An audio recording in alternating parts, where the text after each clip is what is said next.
Wadau, ushawahi jiuliza kati ya lawyer yani wakili na psychologist yani mwanasaikolojia ni nani ana uwezo wa kushinda kesi? So hapa ukiangalia watu wote wako na elimu tofauti tofauti. Kwanza ukianza na wakili. Wakili anaweza akashinda kesi lakini inalingana ni kesi ya aina gani. Pia psychologist anaweza akashinda kesi lakini inalingana ni kesi ya aina gani. Okay, nikupe mfano.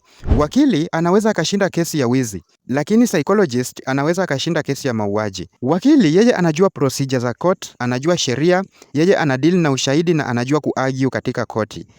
Lakini psychologist yeye huwa anajua kucheza na akili ya mtu. Anatumia saikolojia kucheza na akili yako. So psychologist anaweza akashinda kesi na pia lawyer anaweza akashinda kesi.